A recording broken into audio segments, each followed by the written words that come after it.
Time and again, when I'm on the bike and feeling very fit, I ride past, as you probably drive quite quickly past, gyms that are dotted all over the country. When you're on the bike, you can, pause and you can have a gawk and have a look through some of the windows and think, oh my goodness, I wish I was fit enough to do that, to pump a bit of iron. Apparently, you should be doing it. Let me speak to Dr. Johnny Bloomfield from johnnybloomfield.com. Johnny, good morning. Good morning, Frank. How are we today? I'm very, very well. You're a great man for us, continuing with our healthy habits. And you do believe that we should be pumping a bit of iron?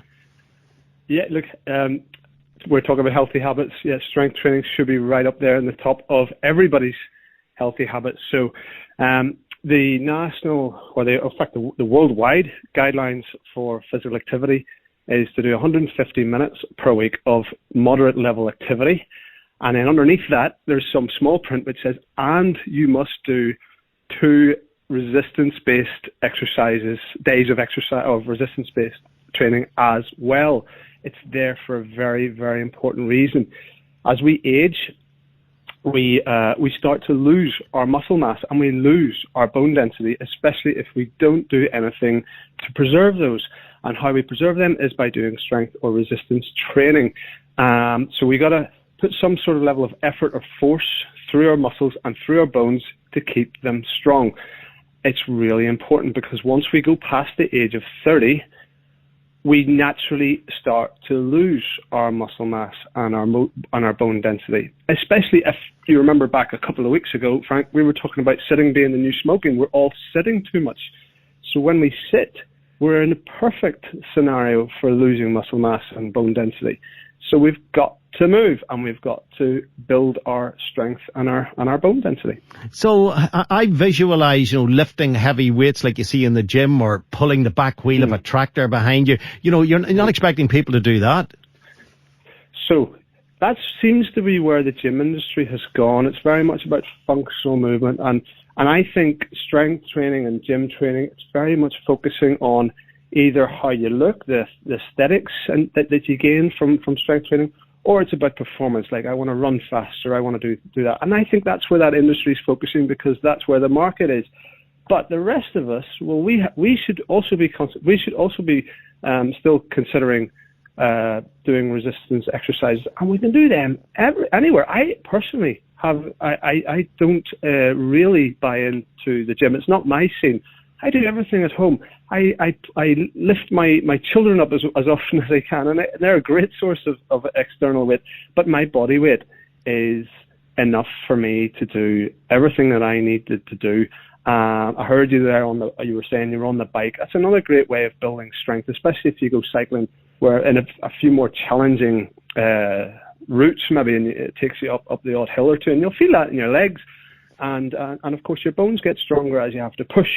And then we also should maybe have some items in our home like resistance bands or mini bands or maybe a kettlebell or something like that, just to add a little bit of extra weight if you need to. But I personally, I find I can meet all my strength requirements using my own body weight and my 2 young children climbing all over me as well. So is walking up hills a good enough example? Yeah, absolutely. You should feel it. You'll feel you're exercising. You'll feel force going through your legs as you power up hills, or taking the stairs instead of the lift is another good one. But maybe not just taking one step at a time, take 2 at a time, or just make it a little bit more challenging. You'll feel a little bit of a burn in your muscles. In terms of like how much strength do we need? Well, we need enough that we can carry about our present day, our current, whatever our current requirements are day by day, but also our future requirements. So if we don't take care of ourselves now, like particularly in our 30s or 40s and our 50s, we tend to maybe lose our independence when we get older. And anyone who's listening in who is older adults can maybe see it for themselves that they need to be, they become less mobile, they become a little bit more frail and then a little bit more frightened because falling and getting fractured, and we know all about the waiting lists at the minute, so we don't really want to put ourselves in that scenario. But also you can see their confidence disappearing if they lose mobility. So it's like, we all have bank accounts and we all try and invest for the future there. Well, our body's just the same, and we should be putting in, time now particularly while we can, to stem and slow the degeneration as we age, particularly that muscles and bones, so that we can have higher quality of life in our older age, less reliant on others, and greater independence, and be able to fill your years full of joy and fun for as long as possible. So I presume the advice is, if you're not doing it, start it, but start in a balanced way. Don't go ram-stam with 2 bags of spuds today. Get generally into it. I know when I was feeling at my best, I used to walk up to the Mary Peters track, and I've never ever ran round the Mary Peters track, nor would I attempt to. But there are concrete steps that take you up into the woods. And if you walk up and down the steps, they're very steep. They're really, really good for you. So something like that would be a prime example, wouldn't it?